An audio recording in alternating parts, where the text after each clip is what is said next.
According to her text, I think maybe we need to break up. To her amazement, I said, I agree. In an hour, your belongings will be on your porch. She texted back in a frantic fright saying, wait, I was joking. However, I wasn't. When the SMS arrived, I was a 31-year-old man sitting at my desk going over quarterly reports. Even though Madison, 28, had been participating in these activities for months, she was surprised by the conclusion, been contemplating. Perhaps we should end our relationship. This is no longer effective. Spent about 30 seconds staring at it. I'm relieved, not horrified or hurt. Every few weeks, she would use this manipulation technique, generally when she didn't get her way on a particular issue. I was unable to take a day off work for her friend's impromptu Wednesday pool party the last time. However, I was done playing with myself this time. I concur. In an hour, your belongings will be on the porch. The tight bubbles showed up right away, vanished, resurfaced. Next, a flood. Hold on, what? Babe, I was kidding. I was simply angry. Give me a call. This isn't amusing. I put you to the test. Putting me to the test? It was there. The acknowledgement. After setting my phone to silent, I started working. The packing, not the quarterly reports. She moved in over the course of 2 years without ever really residing here. It's time to go back and undo that. Began with her 17 different shampoos in the bathroom. Why? Face coverings. She had to have that pricey straightener.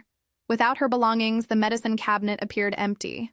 Nice bedroom. Next, clothing. For convenience, she went. The box of jewelry on my dresser. Those ornamental pillows that did nothing but make it more difficult to fall asleep. The room was transformed by the fake plant she insisted on. The living room, her yoga mat. The book was on display for aesthetic reasons, but she never read it. The blanket felt like sandpaper, but it went with the mood. The picture of us in a frame from her cousin's wedding. She looked fantastic. I appeared confined. Precise kitchen. Coffee pods are her specialty. The juicer was only used twice. The wine she sipped exclusively for Instagram stories was served in elegant wine glasses. She pleaded for the air fryer. I complained that it took up too much counter space after using it once. 45 minutes. There are 3 trash bags and 6 boxes. Tidy, well-prepared, and available for pickup. The phone was nuclear. 47 calls were not returned. Text count lost. Voicemails I would check for entertainment value later. Everything was put on the porch. Sent a picture. Me. Everything is outdoors.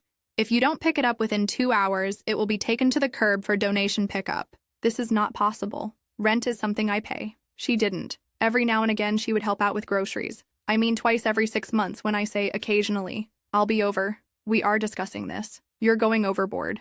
It was a joke. You mean it's a joke? For example, when I attended my brother's bachelor celebration rather than her business function, she mockingly threatened to burn my old pants. Or when I couldn't afford the Tiffany bracelet she wanted, and she joked on Facebook that she was single. Funny. Her automobile screamed into my driveway 20 minutes later. Before it completely ended, she was gone. Mascara is already in motion. Madison is knocking on the door. Let yourself be open. This is crazy. Via the camera on the key doorbell. Your belongings are on the veranda. Take that and go, please. Until we speak, I won't be leaving. I'll then report trespassing to the police. You have an option. Taking the first box, she hurled it against my door. Class act. Then I called for reinforcements while sitting on my doorstep steps. Of course, it's a speakerphone. Her mother. What's going on, darling? He's kicking me out over an SMS, Mom. Her mother. What was written in the text? Madison. Hold on. I might have recommended that we split up, but I was joking. The quiet was terrible, even over the phone. Her mother. Madison. You didn't, Grace. He was put to the test to see if he would defend me. Her mother sighed deeply. Let's chat when you, get home. A twist in the plot. Her mother supported me. I adore that. Madison wasn't finished, though. Unfortunately, this was only the first act of the entitlement show. One update. Madison's extinction explosion, which occurred 3 days later, was impressive. Denial was the first day. Anger was the second day. On the third day, there was a side of stalking and negotiating. She started by making the traditional "I'm pregnant" gesture. At 2 a.m., a text arrived. Madison, we must speak. I'm running. Late. For what reason is it late? My menstrual cycle. I may be expecting a child. Me? Fascinating. You've spent years using birth control. Additionally, since you claimed that I was emotionally unavailable, we haven't had any intimate moments together in 3 weeks. Birth control doesn't work. Take a test, of course. Tell me if it's positive. We'll use attorneys to handle it. I'm going to have to do this by myself, really? You ended our relationship. Do you recall your choice? Silence on the radio. It's shocking, not pregnant. Then came the attack on social media. Shared a tearful selfie of the moment you give someone 2 years of your life, and they treat you like garbage because of a miscommunication. The comments are flooded by her friends. Men are garbage. Queen, you deserve better. His loss, sweetie. However, a few of our mutual friends were aware of the truth. Didn't you break up with him, though? My friend Carlos asked. Within an hour, Madison took down the post. Then she tried the game of possession, claimed to have her belongings that I never gave back. There was no such thing as her grandmother's ring, a charger for a laptop. I owned it. Sentimental objects. Stop talking or be specific. For what did I owe her money? Sent a single text message. The porch has everything you left here. You left with everything after throwing a box at my door. I have video from my doorbell. Give up. She then turned into a workplace dramatist. Yes, pretending to be from my doctor's office, she went there and contacted my office regarding urgent test results. The receptionist put her through to my cell and instantly recognized her voice. It is against the law for me to pose as medical personnel. I had to speak with you, Madison. This is harassment. Lawyers are contacted next. I can't be threatened. I am aware of your secrets. What are the secrets? That includes your browsing data, my best football moments, and my cookery videos. Horrible. She ended the call. Her appearance in my gym, however, was the pinnacle of entitlement. 6:00 a.m. When I see her pointing at me while speaking to the front desk, I'm in the middle of a bench press. Employees of the gym. This woman claims to be your girlfriend, sir, but she misplaced her key card. Former girlfriend. We parted ways 4 days ago. She is not permitted. Don't be like this, baby. Me? She broke up with me by text. I concurred. She is now pursuing me. Security became engaged. They escorted her out. Membership has been noted. She cried out that I had ruined her fitness journey. Despite being a member for 2 years, the girl had never visited the gym. That afternoon, I paid. Received a call from Brittany, her pal. You must reclaim Madison, Brittany. Me? Why? She's weeping all the time and sleeping on my couch. 3 days have passed. It sounds like a problem with you. She was wrong. Everybody puts their connections to the test. People in good health don't. She is threatening to take a spectacular action, such as, she purchased an airline ticket to the city where her ex lived. Cool. I hope they're content. You have no compassion. She chose to keep me unmarried. It was sheer manipulation on the part of the ex-boyfriend.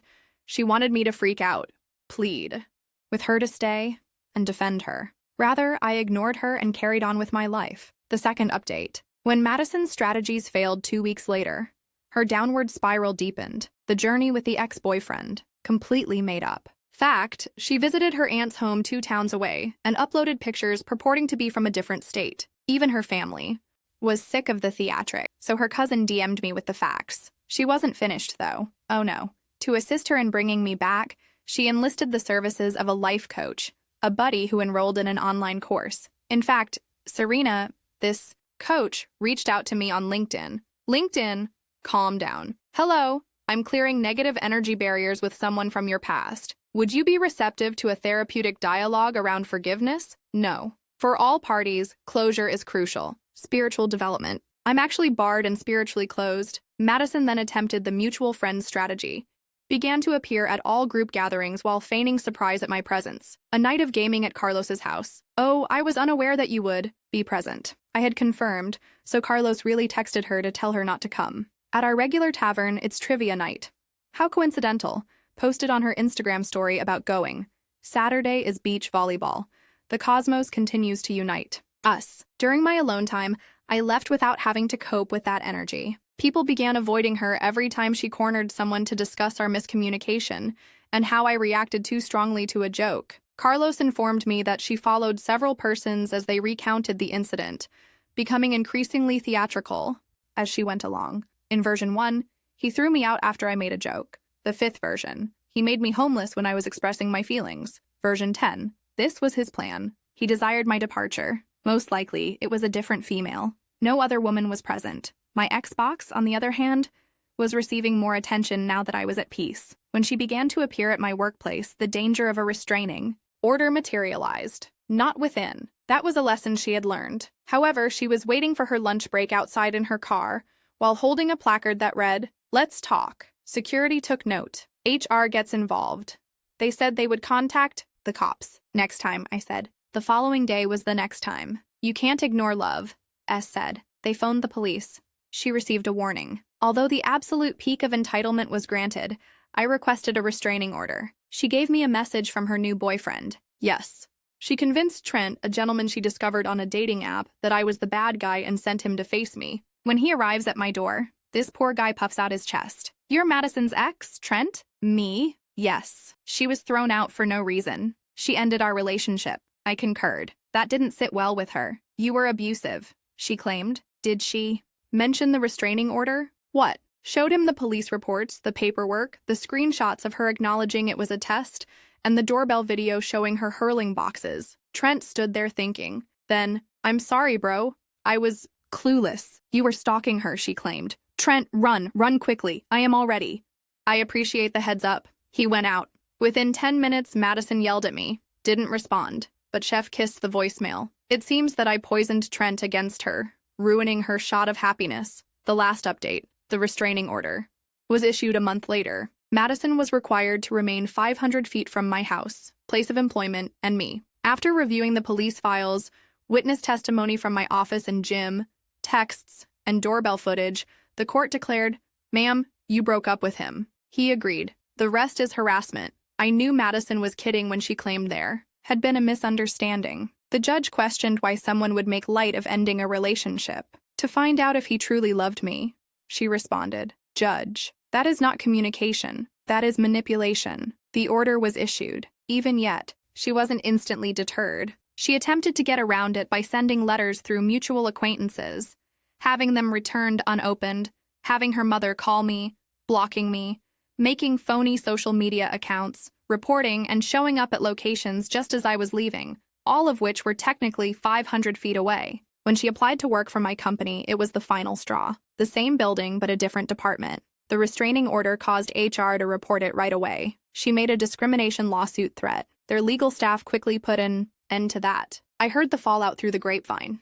When the whole incident was out, she lost the majority of her friends. She was kicked from the couch by Brittany following the Trent incident. Her parents forced her to pay rent in order to reside there. After breaking the Roro, the court ordered the start of rehabilitation. Lost a job that had nothing to do with me. After the court date, she failed to appear. Her therapist requested assistance with her closure process in a letter, which was the last attempt at direct communication. In response, my attorney stated that any therapeutic closure must take place within the parameters of the restraining order and without my involvement. After 6 months, everything is calm. Casual, non-serious dating, work-focused, got a promotion without any controversy for gym gains, swapped out all of her ornamental crap for something that I genuinely enjoy. My place appears to be inhabited by adults rather than a Pinterest board. Last week, she ran into her mother at a supermarket shop. Civil, but awkward. Her mother. I apologize for everything. Nolan Madison is undergoing self-improvement. Me. I hope she had a good experience. Her mother. She is aware that she made a mistake throughout the test. She never learned that from me. Me. It's finished now.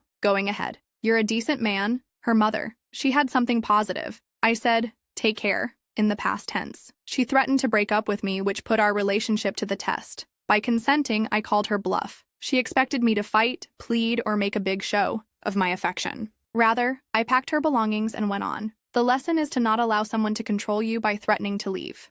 They wouldn't threaten to leave if they wanted to stay. And it's already failed if it's a test. I only wish I had done it sooner. Those ornamental pillows were quite unpleasant. Madison, by the last I heard, is seeing a guy who enjoys playing relationship games. They are always putting one another to the test. Every other week, breakup. Ideal fit for me. The only things I'm testing are my new barbecue recipes and my ability to surpass my own gym record.